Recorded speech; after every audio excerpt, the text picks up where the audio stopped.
내 아들아 만일 내 마음이 15절 16절 이렇게 보면 내 마음 그죠? 내 여기 보면 내 입술이 정직을 말하면 내 입술 그다음에 어떻게 내 속 이렇게 돼 있습니다. 이게 동의 대구 구조로 되어 있는 겁니다. 그래서 같이 13절 14절 말씀은 말씀 훈육의 중요성을 강조했거든요. 그것이 영혼을 구원하는 것이 우선이다. 그래서 어떻게 해서라도 어떻게 해요? 영혼을 소홀에서 구원하기 위해서는 초달할 때면 채찍으로 막대기를 쳐서라도 잘못된 걸 어떻게 바로 잡아야 된다. 그래서 어렸을 때부터 잠언이 일관되게 얘기하는 건 뭡니까? 그때 고쳐야 된다는 거예요. 가만 놔두지 말고 내버려 뒀다가 나중에 후회하니까 그러지 말고 초달은 언제 할 수 있습니까? 어렸을 때뿐을 못해요.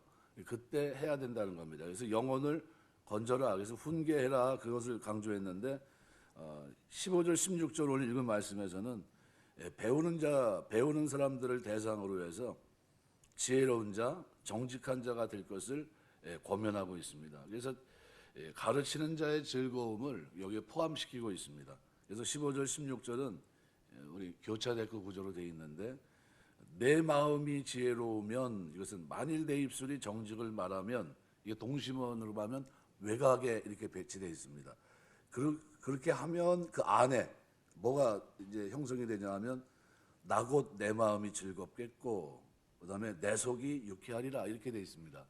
가르치는 자와 배우는 자, 그죠? 교육자와 피교육자가 그렇게 되는 거예요. 그래서 듣는 사람들은 어떻게 돼야 됩니까? 지혜롭고 입술의 정직을 말할 수 있는 사람이 되고 가르치는 자는 그로 인해서 즐겁고 유쾌하게 된다라는 거죠. 그런데 이 자녀 내지는 피훈계자가 지혜롭게 될 때 가르치는 자의 즐거움, 기쁨을 가지게 된다는 것을 강조하고 있는 겁니다. 그래서 죽음을 소재로 해서 물리적인 훈육을 강요했던 13절, 14절 이 말씀과는 달리 비교적 15절, 16절 말씀은 아주 가벼운 겉면으로 되어 있는 것 같이 보입니다.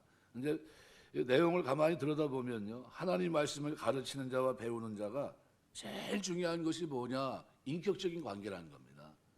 인격적인 관계. 그러니까 무슨 말을 해도 들을 수 있는 스승과 제자의 관계, 바로 그걸 말합니다. 그래서 교육 자체가 전인적인 성격을 가졌음에도 불구하고 그러지 못하는 경우가 많습니다. 그런데 전인적인 관계가 돼야 된다. 그래서 교육이 인격적 관계를 통해 이루어져야 한다는 사실을 오늘 본문에서는 내 마음이 이걸로 지금 구분하고 있어요. 그렇게 중요하다는 겁니다. 상응을 하면서 교육자의 마음과 피교육자의 마음이 밀접하게 연결돼서 표현되고 있다는 점에서도 이런 부분을 확인시켜 줍니다. 그러니까 제일 중요한 거는 어떤 지식을 전하느냐보다 전하는 자의 공감대가 형성이 돼야 된다는 겁니다. 저 사람이 하는 얘기라면 콩을 이게 지금 메주라고 그래도 콩인데 분명히 메주라고 그래도 그냥 메주라고 믿을 수 있어. 이게 돼야 된다는 거죠. 근데 저 사람이 말하는 것은 저게 분명히 메주인데 저 콩이라고 그러면 저게 왜 콩이야? 이렇게 그렇게 하면 어떻게 해요? 안 된다는 거예요. 그러니까 인격적인 관계가 그만큼 중요하다는 겁니다. 이 관계가. 그래서 여기 교육자의 이기적인 욕심, 어떤 만족을 위한 어떤 그런 것이 아니라 교육자와 피교육자의 인격적이고 친밀한 관계에 근거해서 하나님의 말씀을 마음 깊이 받아들일 수 있도록 호소하고 있는 겁니다.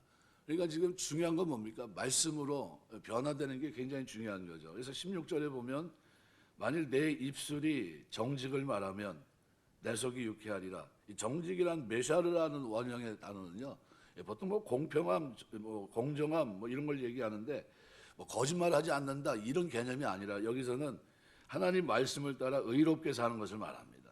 하나님 말씀을 따라 의롭게 산다. 그러니까 정직을 말한다는 것은 하나님 말씀을 알지 못하는 이들에게 그것을 가르치는 의미를 함축하고 있지만 조금 더 나가면 하나님 말씀을 늘 배워서 이제는 타인을 말씀으로 훈육하게 될 정도로 장성하게 되었다는 것을 보여줍니다. 그 삶에 뭐가 있습니까? 정직함이 있다는 거예요. 말씀을 따라 살아가는 하나님을 향해서는 어떤 경건의 태도, 사람들에게는 의를 행하는 모습이 됐다는 겁니다. 그렇게 되면 하반절은 뭐라고 표현하고 있냐면 내 속이 유쾌하리라. 가르친 사람입니다. 그래서 교차대구 구조 내부에 위치되어 있습니다. 내가, 내 이게 다 안쪽에 있고 내 이건 어떻게 바깥에 있는 겁니다. 그러면 강조점 어디 있어요? 가르치는 자의 기쁨이 있다는 겁니다. 그 변화된 모습을 보는 거예요. 그래서 여기 유쾌하려겠는데요. 내 속이 킬러라는 말은 신장을 말합니다. 원래 신장이면 가장 깊은 곳이거든요. 인간의 장기 가운데 가장 깊숙한 부분으로 속사람 혹은 감정, 애정의 장소를 나타낼 때 쓰이는 표현입니다. 근데 여기 내 속이 어떻게 된다는 겁니까? 유쾌하리라. 알라지란 말은 크게 기뻐한다는 겁니다. 보통 기뻐하는 게 아니라 기뻐 날뛰는 걸 말합니다. 전쟁에서 승리했습니다. 질지 모르는 전쟁, 생사가 왔다 갔다 하는 전쟁에서 이겼어요. 얼마나 좋을까요? 그럴 때 기뻐 뛰는 걸 얘기합니다. 그러니까 큰 기쁨을 표현할 때 사용되는 표현입니다. 사무엘하 1장 20절 같은 이런 말씀들을 통해서, 그러니까 이런 내 속이라는 이 표현과 함께 사용됐기 때문에 뭐 허영이나 가식 이런 게 아니라 속에서 우러나오는 진실한 마음으로 크게 기뻐합니다. 뭐 보통 기쁜 게 아니에요. 가르침을 받는 자들이 말씀으로 양육됨에 따라서 이와 같이 기뻐하는 태도는 하나님 말씀의 중요성과 위대함을 깊이 깨닫고 있고, 가르침을 받는 대상에 대한 진실한 사랑이 있다고 하는 것을 전제하고 있는 겁니다. 그래서 이와 같은 메시지가 요한 3서 1장 3절에 보면 형제들이 와서 내게 있는 진리를 증거하되 내가 진리 안에 행한다 하니 내가 심히 기뻐하노라, 이렇게 기록하고 있습니다. 요한의 가장 큰 기쁨이 뭡니까? 진리를 증거했는데 그것을 받아들인 사람들이 진리 가운데 행하니까 이걸 보고 어떻게 해요? 기뻐 뛴다는 거예요. 너무 기쁘다는 겁니다. 바울이 기뻐했던 이유가 뭡니까? 골로새 교회를 빗대어 얘기하면, 아니 복음을 직접 전한 적도 없어요. 들은 사람이 가서 교회를 세웠는데 그 환경은 어때요? 지진이 2번이나 난 곳입니다. 황폐한 곳이에요. 그런데 그 속에서 그들이 그 어려운 상황에서도 어떻게 믿음을 지키고 있는 겁니다. 하나님을 섬기고 하나님을 사랑한다고 고백하고 있어요. 그러니까 그 이단들의 잘못된 걸 보면서 어떻게 편지를 써 보냅니다. 너희가 믿는 신앙은 이거다. 그러면서 어떻게 해요? 바르게 믿을 수 있도록 옆에서 도와주고 있어요. 이게 사도 바울입니다. 그러니까 우리가 뭐가 가장 기쁘냐? 진리 가운데 세워진 이 삶이 가장 기쁜 겁니다. 그래서 14절 내용과 동일하게 하나님의 말씀으로 양육돼야 된다는 거예요. 하나님 말씀으로. 그러니까 12교훈은 앞에 거 13절 14절인데 말씀의 엄격한 교훈이 멸망에서 벗어나 영혼을 지킨다는 거죠. 멸망에서 벗어나게 하는 결정적인 역할을 한다. 그래서 어떻게 해요? 막대기라도 쳐서 어떻게 해요? 그 영혼을 사망으로부터 건지라는 겁니다. 그러나 오늘 본문의 말씀은 가르치는 자와 배우는 자의 인격적인 관계의 중요성을 굉장히 보여주고 있는 겁니다. 그래서 이 신뢰라고 하는 것은 굉장히 중요합니다. 그가 어떤 내용을 전하나 그거보다도 그가 믿을 만한 사람이냐는 거죠. 그러면 달라지거든요. 여기 그래서 15절 16절에서 우리가 관심을 가져야 될 부분이 있다면 이 지혜입니다. 여기서 말하는 지혜는 뭘 얘기하냐는 거죠. 이건 단순한 두뇌 회전의 머리가 좋고 나쁘면 얘기하는 것이 아닙니다. 이 IQ를 얘기하는 게 아니라 선악에 대한 판단을 의미하는 얘기입니다. 그래서 지혜책인 자본서의 첫머리에도 하나님을 경외하는 것이 지혜의 시작임을 선포하는 동시에 가장 먼저 악한 친구들을 멀리할 것을 언급합니다. 그래서 1장 7절 이하를 쭉 보시면 여호와를 경외하는 것이 지혜의 근본이다. 그리고 그 다음에 어떻게 해요? 자녀들로 하여금 이제 가까이 하지 말아야 될 대상을 설명해 주고 있어요. 그러니까 자녀들이 선악을 옳게 구분하고 악한 자들을 멀리하는 대신에 하나님을 쫓고 이러한 자세로 정직하고 의롭게 살 때 부모의 마음은 가장 기쁘다는 거예요. 그러니까 나아가 이것이 올바른 부모의 마음이라고 한다면 결국 당신의 백성에 대한 하나님 아버지의 마음도 똑같다는 겁니다. 그런 관점이에요. 그래서 오늘날 대부분의 부모님들이 자녀 교육을 위해서, 세상 사람들은 치맛바람, 성적 조작, 병영 변제, 수단 방법 가리지 않습니다. 어떻게 해서라도 어떻게 좀 편하게 해주려고 해요. 근데 중요한 건 뭡니까? 출세 지상주의, 성공 지상주의, 이게 우선돼 있어요. 이게 나쁘다 얘기를 하는 게 아닙니다. 우리가 경쟁 사회에서요, 완전히 좀 최선을 다해서 머리에 있어야 됩니다. 최선을 다해서 하나님의 도움으로 꿈과 비전을 가지고 앞서가야 돼요. 뒤따라가면 안 됩니다. 그런데 이거보다 한 군데 먼저 시작돼야 될 것이 뭐냐면요, 바로 된 사람이 돼야 된다는 겁니다. 된 사람. 그러니까 성경은요, 일관되게 하나님이 기뻐하시는 삶, 말씀과 진리 가운데 행하는 이 삶, 빛과 소금이 되는 삶, 하나님처럼 거룩하고 빛된 삶을 살 것을 먼저 어떻게 해요? 우리에게 요구합니다. 우리 자녀들이 세상에서 성공지상주의, 출세지상주의라고 표현하는 이 세상에 살아갑니다. 근데 그거보다 먼저 어떤 사람이 되게 하나님의 말씀을 따라 선악을 구분하고 그 말씀을 따라 가르침과 배움 속에 밀접한 관계 속에서 그가 어디에 거기서 이미 인격이 형성되고 삶이 완전히 완성된 삶을 가지고 세상으로 나가야 된다는 거예요.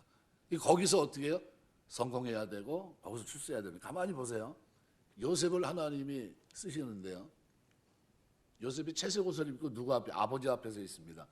아버지 앞에 있다는 건요, 장자, 예를 말하면 장자 교육을 받고 있는 겁니다. 이건 형들이 싫어해요. 왜냐하면 지금 분명히 순서가 있는데 누가 야곱이 유독 요셉을 좋아해요. 근데 좋아하는 건 좋은데 채색 옷까지 입힌 겁니다. 너 내 후계자라는 거예요. 기분이 나쁘죠. 후계자면 말로만 옷만 입혀놨습니까? 아니죠. 뭘 하나님의 말씀을 가르친 거예요. 그러니까 요셉이라고 하는 이 아이가 거기서 뭐가 됩니까? 먼저 하나님의 어떤 그런 것보다도 먼저 거기서 어떤 사람이 된 사람이 되는 거예요. 된 사람. 하나님 말씀 앞에 행할 수 있는 사람이 되어 있었던 거예요. 이미 거기서. 그리고 심부름 갔는데 형들이 그를 어떻게 던져버린 겁니다. 던져버렸어요. 그리고 그 이후로 자기가 상상하지 못하는 뭐 말 그대로 30살까지요. 거의 13년의 세월을 어떻게 해요? 지륵 같은 어둠의 길을 걸어가요. 그런데 그 가운데 그가 뭐 어떤 태도를 갖고 있습니까? 된 사람으로 말씀의 진리를 가지고 그 말씀을 따라 사는 이 삶이 요셉의 삶 속에 있었던 거예요. 이게 굉장히 중요한 겁니다. 어떤 분이 그럽니다. 교회가 뭐 자꾸 기복신앙을 얘기한다고. 참. 교회 가면 세상에 여기 살지 말고 그러면 빨리 천국 가야 돼요. 그 얘기를 하는 게 아닙니다. 그죠? 하나님이 우리 자녀들이 이 땅에 살아가는 동안에 뭐가 되기를 원하시냐면 먼저 진리 가운데 무장되어 있는 하나님의 자녀, 진리를 분별하고 그 속에서 지혜롭게 정직하게 살 수 있는 하나님의 자녀, 이게 되기를 원하시는 거예요. 그리고 난 다음에 어떻게 해요? 세상을 향해서 빛된 자로 소금을 맛을 내는 사람으로 살아가게 하시고 그 떡에서 거기서 어떻게 성공하면서 하나님이 높여서 마음껏 쓸 수 있는 인생으로 하나님이 그렇게 되기를 원하세요. 세상 사람들은 근데 이 된 사람 얘기합니까? 안 해요. 그냥 무조건 출세지상주의, 성공지상주의로 갑니다. 그러니까 결국에 어떻게 돼요? 나중에 그렇게 노력하고 그렇게 가르치고 그렇게 수고했는데 부모 배신합니다. 부모 버려요. 박사학위 받았는데 그 좋은 머리로 어떻게 해요? 자기 부모를 비행기 태워서 딴 데 보내고. 그 뭐 어제 오늘 얘기가 아니에요.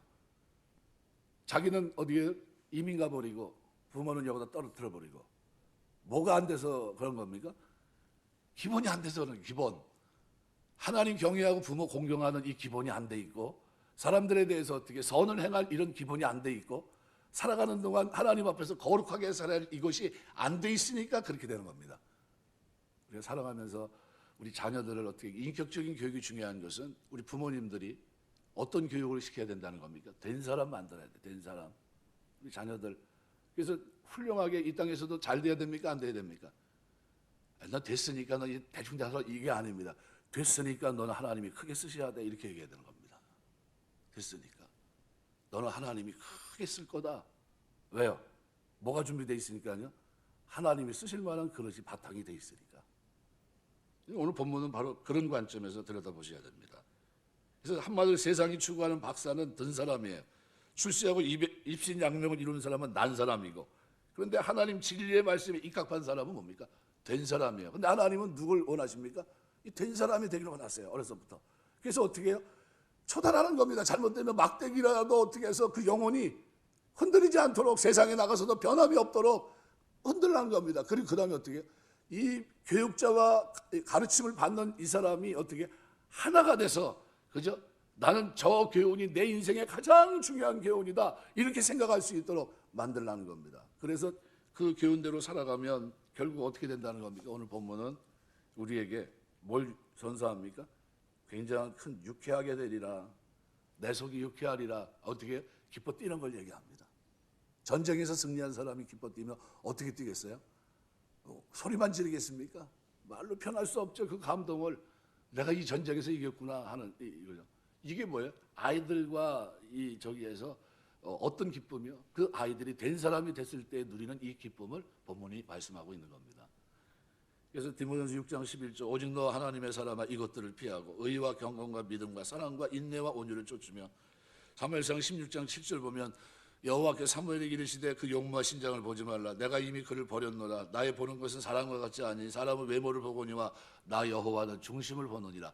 하나님 앞에 사는 사람으로 키웠다는 거예요. 하나님 앞에 사는 사람으로. 그러면 어떻게 해요? 하나님 이걸 뭐라고 표현합니까? 된 사람 이렇게 표현하는 겁니다. 하나님 앞에 말씀을 따라 자선악관에 구분하고 정직하게 지혜롭게 사는 이 사람을 성경은 된 사람으로 표현한 거예요. 된 사람.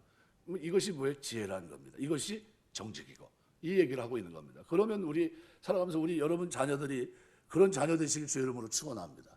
이렇게 되면 그 후에는 뭐예요? 하나님이 나가면서 출세도 해야 되고 이 땅에서 성공도 해야 됩니다. 그죠? 그런데 이 바탕이 어때? 바탕이 흔들리는 바탕이에요? 아니에요. 견고한 바탕이 돼 있으니까요. 어디 가서도 하나님 마음껏 쓸 수 있는 요셉, 다니엘 같은 사람이 되는 거예요. 다니엘 기도 많이 하고 뭐 해도요. 이 가장 근본이 중요합니다. 된 사람 기도하시면서 우리 몸댕기를 출입하는 살아가는 종들의 가정, 우리 귀한 가정마다 우리 자녀들을 하나님 축복하셔서 이런 은혜가 있게 되시길 주의 이름으로 축원합니다. 말씀 맺겠습니다. 그래서 가르치는 겁니다. 포기하지 마시고 어떻게 해서라도 말씀 가운데 살 수 있도록. 그래서 뒤에 거는 세상에서 성공은 좀 부족해도 뭐는요? 하나님 말씀의 가르침은 포기할 수 없다는 거예요. 왜요? 이것은 너무나도 중요한 것이기 때문에 삶의 질을 결정하는 겁니다. 질. 이 질이 형성이 안 되면 어떻게 됩니까? 사람이 형식적인 사람이 되고 외식하는 사람이 되고 위선적인 사람이 되는 겁니다. 그런데 그것이 잘 형성이 되면 진짜 사람들 앞에서 정직하게 행하고 오늘 지혜롭게 사는 하나님의 사람이 됩니다. 이 축복이 우리 교회를 출입하는 모든 분들의 가정 속에 임하게 되시길 주의 이름으로 축원합니다. 기도하겠습니다.